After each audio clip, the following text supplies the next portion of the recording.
독특성입니다. 우리 주님은 죽으실 뿐만 아니라 다시 살아나신 주님이십니다. 우리는 여기 죽은 자를 예배하려고 추모하려고 모여 있는 것이 아닙니다. 죽은 자를 기념하고 기억하려고 모인 것도 아닙니다. 살아계신 분과 교제하고 만나고 예배하고 또 그분을 따라가기 위해서 모여 예배하는 것입니다.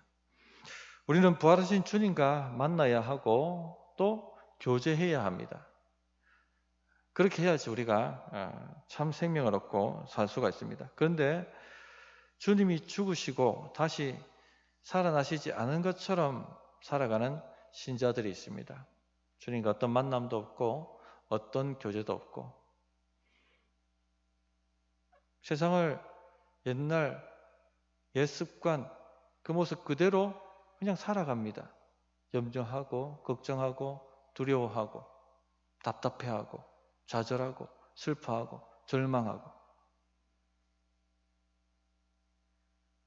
주님이 죽으시고 다시 사시지 않은 것처럼 그렇게 살아가는 분들이 있습니다.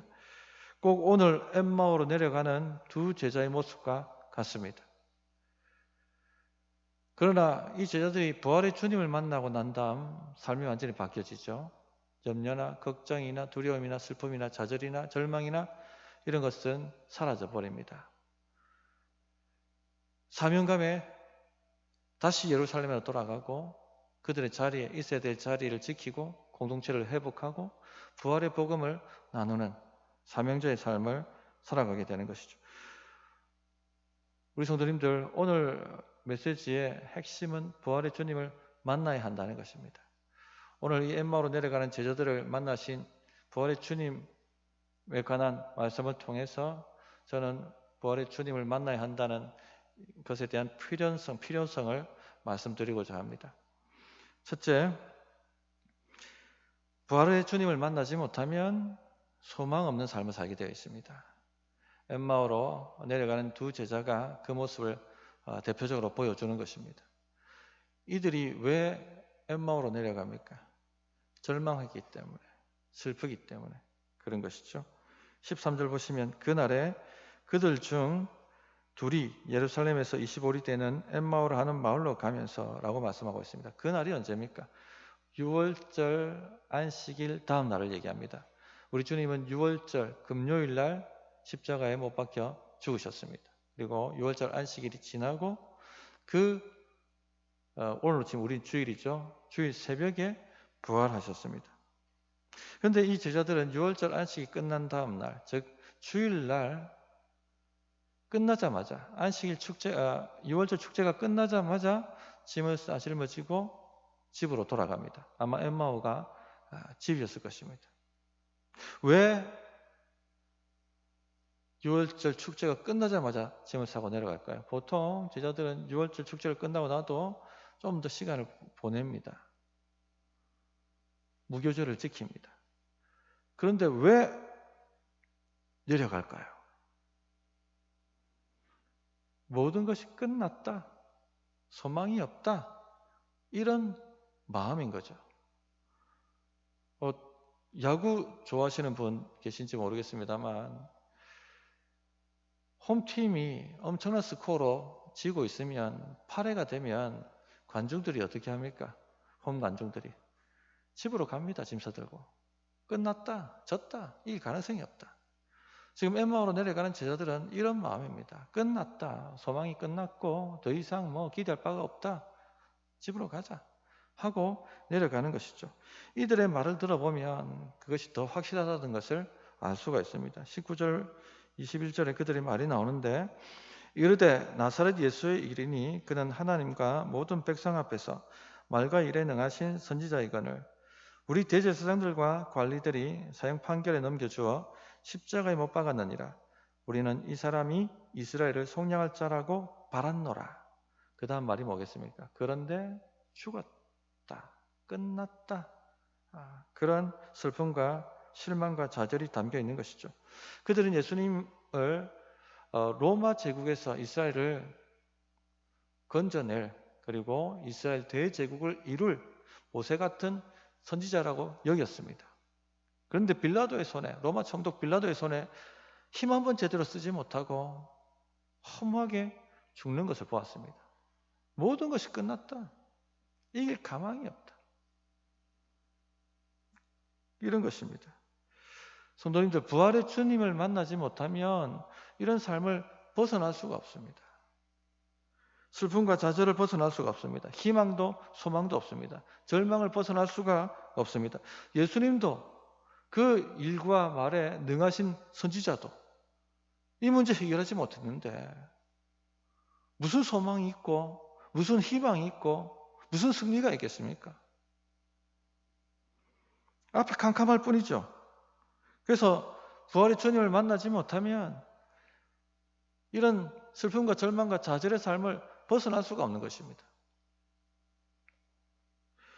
예수 믿는 사람들 중에도 보면요, 슬픔과 좌절을 벗어나지 못한 분들이 있습니다. 늘 우울해하고 답답해하고 염려하고 걱정하고 소망 없고 패배주의 감정에 늘 휩싸이고 그렇게 살아가는 분들을 볼 때가 있습니다. 예수 믿는데 왜 이렇게 살아갑니까?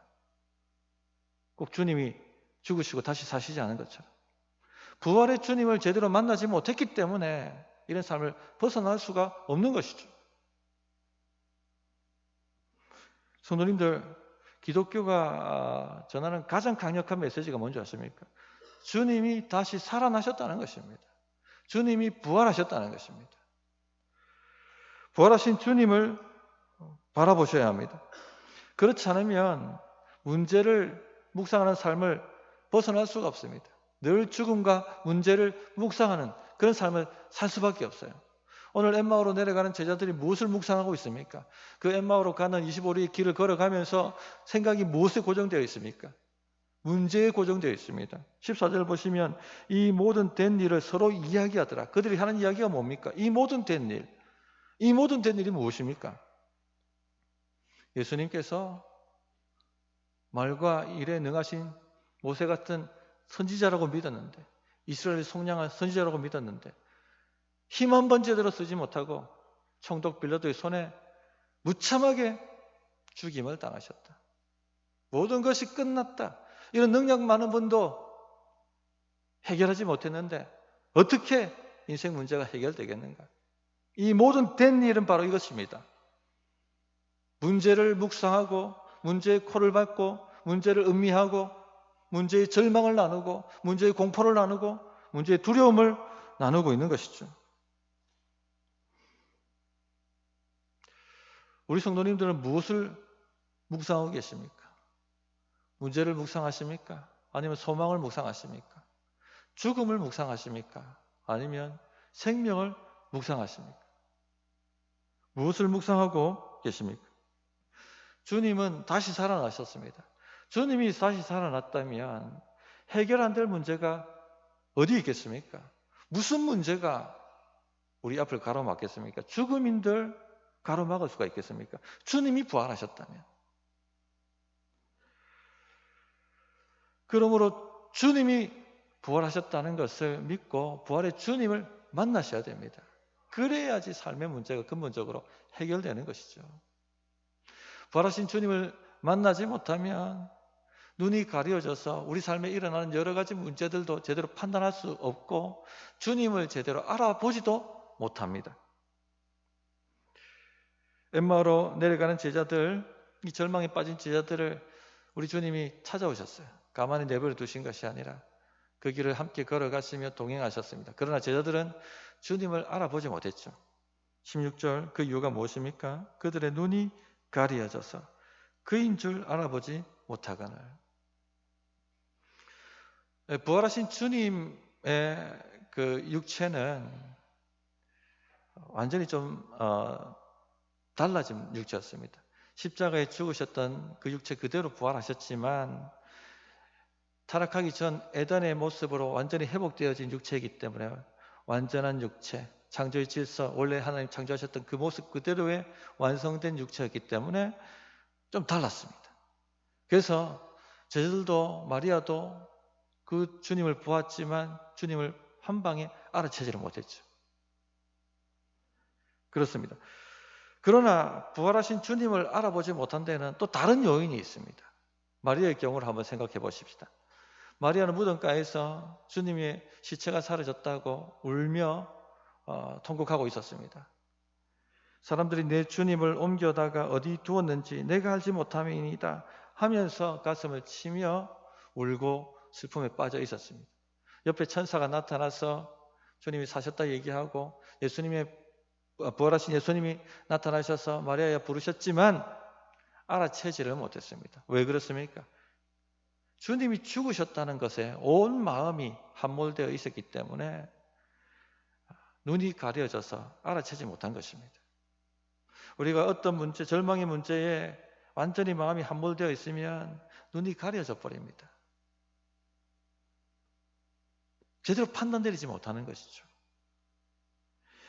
이처럼 부활의 주님을 만나지 못하면 문제가 마음에 파묻혀서 눈이 가려지게 되어 있습니다. 지난주 말씀드렸습니다만 사망은요, 우리의 일상에 깊이 파고들어 있고 우리가 생각하는 것보다 더 강하게 우리를 잡고 있습니다. 왜 우리가 염려하고 두려워하고 걱정합니까? 내가 어떻게 될 것 같아서, 우리 가정이 어떻게 될 것 같아서, 내 자식이 어떻게 될 것 같아서 그런 두려움이지 않습니까? 죽음의 공포거든요. 부활의 주님을 만나지 못하면 절대 이 문제가 해결되지 않습니다. 그렇기 때문에 부활의 주님을 만나야 합니다. 두 번째 드리고 싶은 것은요, 부활의 주님을 만나야 산다는 겁니다.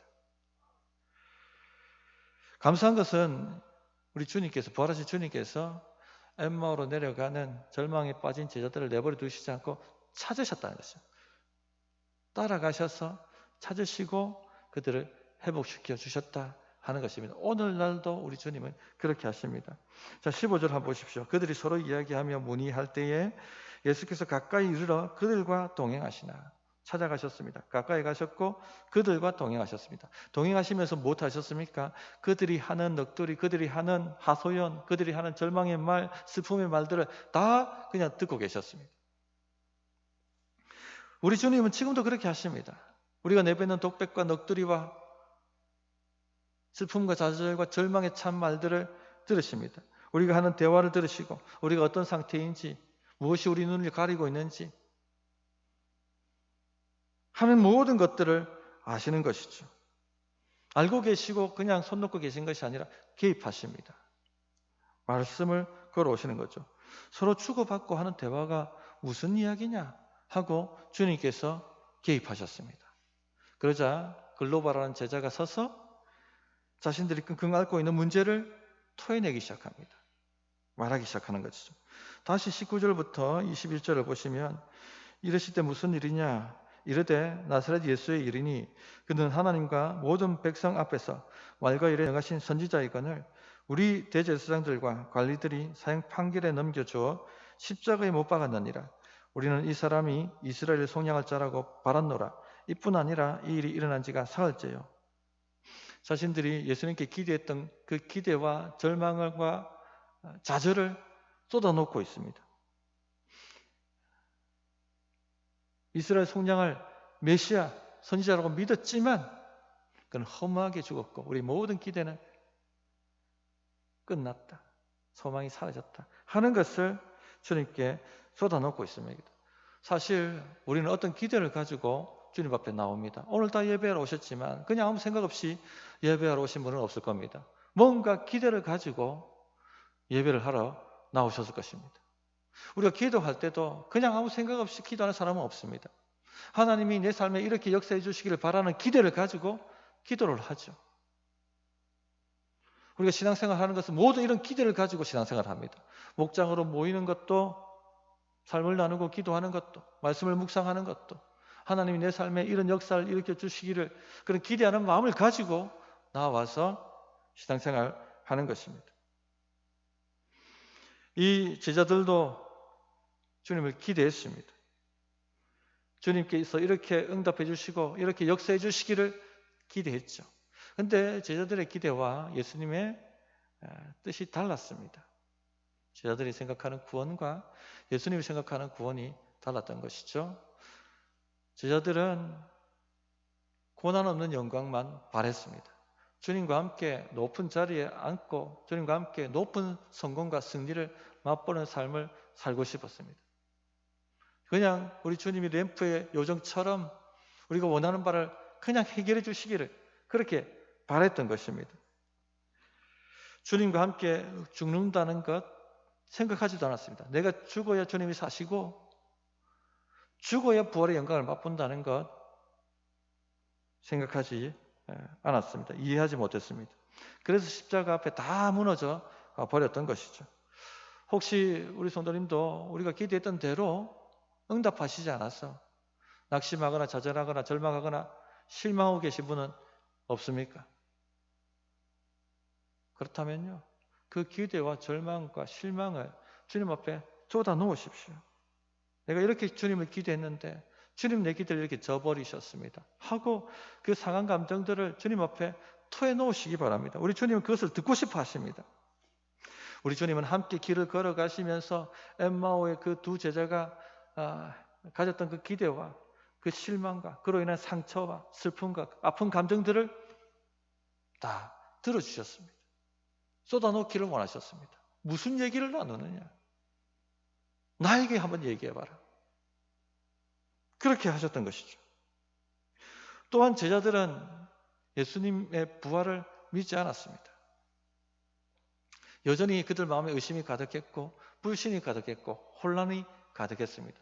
이것도 주님은 듣고 싶어 하셨습니다. 쏟아놓아봐라. 무엇을 그렇게 의심하느냐? 무엇을 그렇게 믿지 못하느냐? 무엇이 그렇게 혼란스러우냐? 22절부터 24절을 보시면 그 의심과 혼란을 쏟아놓기 시작합니다. 또한 우리 중에 어떤 여자들이 우리로 놀라게 하였으니 이는 그들이 새벽에 무덤에 갔다가 그의 시체는 보지 못하고 와서 그가 살아나셨다 하는 천사들의 나타남을 보았다 함이라. 또 우리와 함께 한 자 중에 두어 사람이 무덤에 가 과연 여자들이 말한 바와 같음을 보았으나 예수는 보지 못하였느니라 하거늘. 주님이 부활하셨다는 여인들의 간증을 들었지만 그들은 믿지 않았습니다. 믿지 않으니까 엠마오로 가는 것이죠. 짐 싸들고 끝났다고. 이런 모든 그들 안에 있는 불신과 의심과 혼란도 주님께 쏟아놓기 시작했습니다. 성도님들, 부활하신 주님과 누리는 특권이 뭔지 아십니까? 교제입니다. 교제. 주님이 부활하시지 않았다면 지금 엠마오로 내려가는 제자들과 이 대화 자체가 불가능한 일입니다. 일어날 수 없는 일인 것이죠. 그러니까 주님이 부활하셨다면 얼마든지 다시 사신 분이시기 때문에 제자들과 대화하실 수가 있는 것이죠.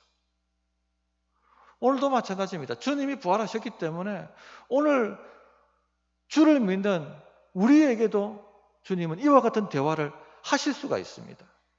이것이 예수 믿는 사람의 가장 큰 특권이죠. 지금은 어떻게 대화하십니까?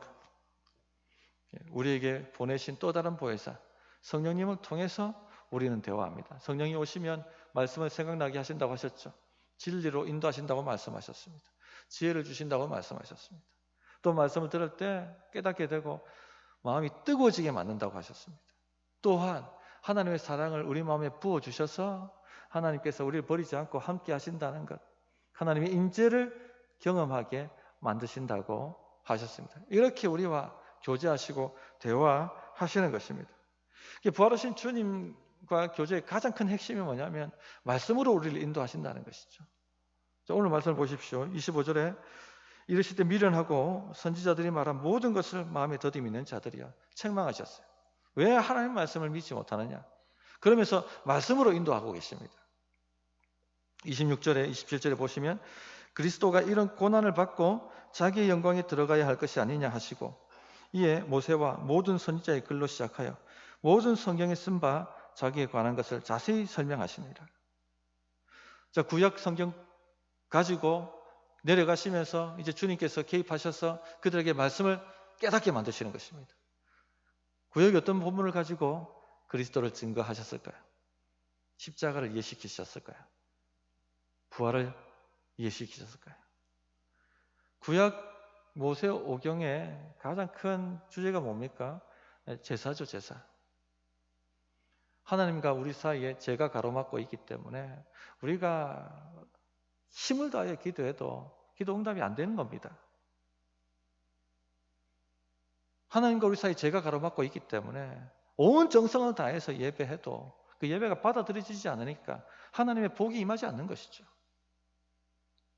이 죄를 처리해야 됩니다. 죄의 값은 무엇입니까? 사망입니다. 피 아니고서는 해결할 수가 없습니다. 그렇기 때문에 어린 양을 대신 잡아 그 피를 제단에 뿌려서 주님 앞에 나아가야만 했습니다. 그래야지 기도가 들려지고 응답이 오고, 그래야지 예배가 들려지고 복이 오고. 그러나 이 모든 것은 일회용이었습니다. 언제까지? 기도할 때마다, 예배할 때마다. 무엇을 가리키고 있습니까? 이 구약 제사는 영단번에 이 모든 죄를 해결할 참된 어린 양 메시아가 오실 것이라는 것을 가리키고 있는 것이죠.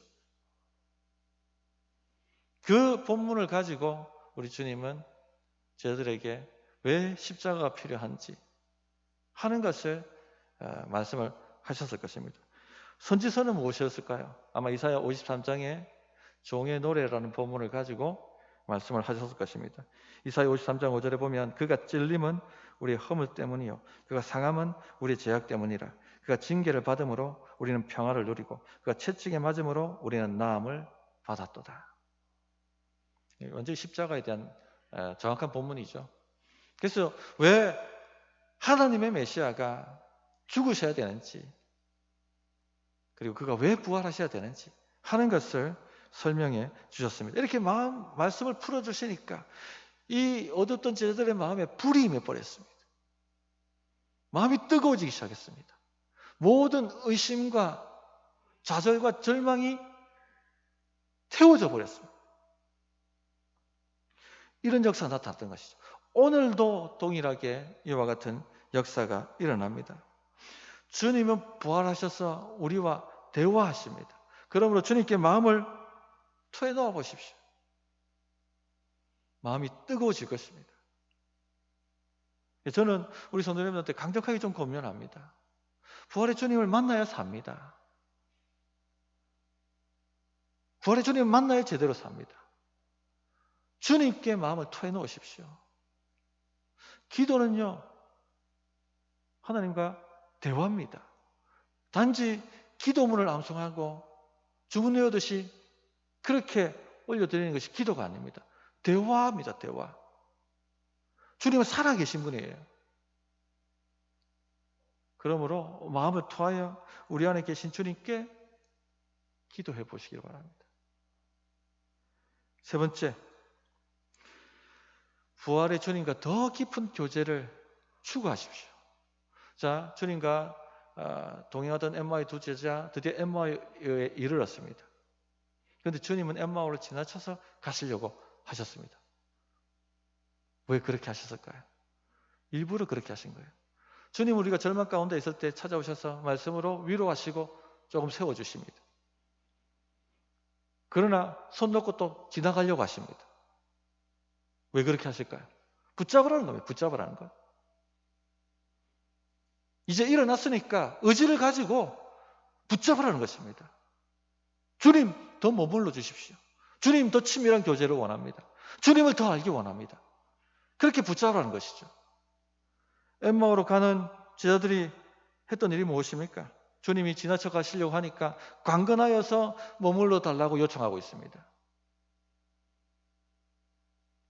28절, 29절이죠. 그들이 가는 마을에 가까이 가매 예수는 더 가려 하는 것 같이 하시니 그들이 강권하여 이르되 우리와 함께 요하사이다. 예수님은요, 흔쾌히 응답하셨습니다. 주님이 바라셨다는 것이죠. 이렇게 나를 붙잡으라. 나를 더 알고 싶다라고, 더 친밀한 교제를 누리고 싶다라고 구하라. 내가 흔쾌히 응답하겠다. 그것이 주님의 마음입니다. 성도님들, 더 주님을 알고 싶습니다라고 요청하십시오. 삶에 일어나는 여러 가지 깜짝깜짝 놀랄만한 일을 만날 때 전혀 내 마음이 요동하지 않고 주님이 옆에 계셔서 나를 지키고 계시다는 것을 알 만큼 내가 주님을 알기 원합니다. 어떤 길로 가야 될지, 어떤 선택을 해야 될지, 갈림길 앞에 섰을 때 우리 주님이 나를 어디로 인도하고 계신지를 들을 만큼, 그 음성이 내게 분명히 들릴 만큼 내가 주님을 알기 원합니다. 그렇게 요청을 해보십시오. 주님과 이 친밀한 교제를 사모하십시오. 주님을 더 알기를 원한다라고 구하십시오. 그러면 주님은 머물러 주십니다. 30절, 31절을 보십시오. 그들과 함께 음식 잡수실 때에 떡을 가지사 축사하시고 떼어 그들에게 주시니 그들의 눈이 밝아져 그인 줄 알아보더니 예수는 그들에게 보이지 아니하시는지라. 식탁 교제는요, 유대인들에게 식탁 교제는 그냥 단순히 밥 한 끼 먹는 게 아닙니다. 가족이 되는 것이고 형제가 되는 것이고 친밀한 관계가 되는 것을 의미하는 것이었습니다. 우리가 누군가 자주 식사하고 밥을 같이 먹는다는 것은 무엇을 의미합니까? 우리도 친밀하다는 것이죠. 삶을 터놓고 얘기할 수 있고 이 사람을 잘 안다는 것이죠. 우리 주님께 요청할 때 우리 주님은 이렇게 친밀함을 주신다는 것입니다. 주님을 친밀히 할 때 눈이 열립니다. 우리 주님을 더 깊이 알게 되는 것이죠. 주님과 식사할 때 제자들의 눈이 활짝 열려버렸습니다. 부활의 주님을 알아본 것이죠. 근데 주님은 사라지셨어요. 당황하시거든요. 어디로 가셨을까? 전에도 말씀드렸습니다만 부활의 주님은 영적 세계와 물질적 세계를 넘나들 수 있는 몸을 가지셨습니다. 우리가 부활할 때는 그렇게 될 거예요. 영적 세계가 멀리 있다고 생각하지 마세요. 저 구름 너머에 영적 세계가 있다고 생각하지 마세요. 여기에 같이 있습니다. 커튼 하나 벗기면 그 세계로 들어가는 것처럼. 마지막 날 부활 때는 그 하나님 나라가 이 땅에 임하지 않습니까? 영적 세계와 물질 세계가 합쳐져 버리는 것이죠. 그렇게 우리 주님은 사라지신 것입니다. 부활하신 주님과 친밀한 교제는요, 부활을 믿는 신자가 누리는 특권 중에 특권입니다. 하나님에 대해 아는 것과 하나님을 아는 것은 천지차이입니다. 모든 종교는요, 그들이 믿는 신에 대해서 압니다. 그 신과 교제가 없어요. 왜? 살아있지 않기 때문에. 그러나 기독교만이 유일하게 부활하신 주님을 고백합니다. 실제니까. 그렇기 때문에 실제적으로 교제가 가능한 것입니다.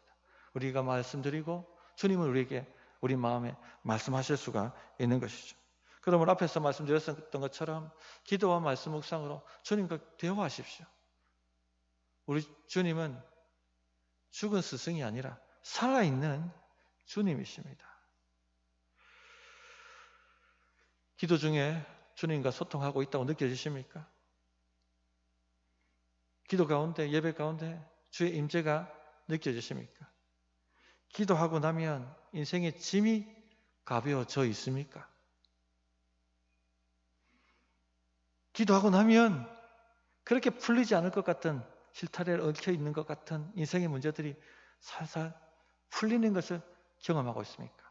돕는 손길이 오고 하나님의 우연적 섭리 가운데 뭔가 역사가 나타나서 그 문제들이 해결되는 것을 경험하고 있습니까? 눈이 밝아지는 것입니다. 주님을 알아가는 것이죠. 이것이 바로 예수 믿는 사람의 특권입니다. 신자는 이런 특권을 누려야 됩니다. 왜? 주님은 부활하셨기 때문에, 살아계시기 때문에. 어떤 분들은 그런 얘기를 해요. 목사님, 그래도 엠마오의 두 제자는 그 부활하신 주님을 만져보고 같이 식사도 하고 그 대화도 나누지 않습니까? 우리는 지금 그렇게 아직은 하지 못하지 않습니까? 그러나 그것보다 더 친밀한 교제를 누릴 수 있습니다.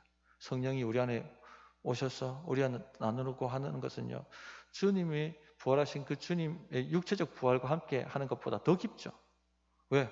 주님은 또 사라지셨잖아요. 다른 제자 만나야 되니까. 그러나 또 다른 부활하신 성령이 우리 안에 계시면 전혀 어떤 순간에도 떠나시지 않기 때문에 늘 매 순간마다 교제하고 대화할 수가 있는 것입니다.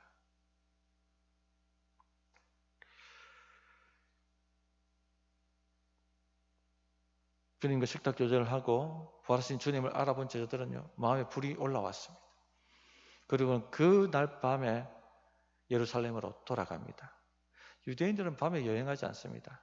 왜? 강도 때가 있기 때문에, 또 들짐승이 있기 때문에 그 가는 것은 밤에 여행하는 것은 자살행위죠. 그런데 이 두 제자는요, 마음이 뜨거워져서 가만히 있을 수가 없었습니다. 곧장 예루살렘으로 돌아갑니다. 왜죠? 부활의 주님을 만났기 때문에 이것을 모르는 자에게 전해야 되니까, 절망과 좌절에 빠져있는 다른 사람들을 세워야 되니까 다시 공동체로, 사명의 자리로 돌아가는 것입니다.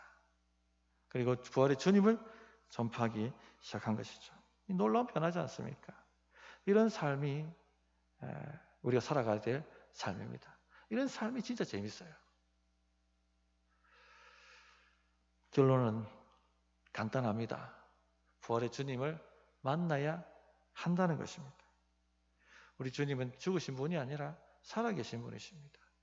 그러므로 특권을 누리십시오. 우리 속에 있는 기대와 절망을 나누시고 의심과 두려움과 좌절을 쏟아 놓으십시오. 주님과 깊은 소통을 통하여, 주님과 친밀한 교제를 통하여 우리 속에 눈이 밝아지고 마음이 뜨거워져서 사명의 자리로 그렇게 쓰임받는 그런 우리 모든 성도님이 되시기를 진정으로 바라고 원합니다. 어떻게 응답해야 될지 1분간 기도하도록 하겠습니다.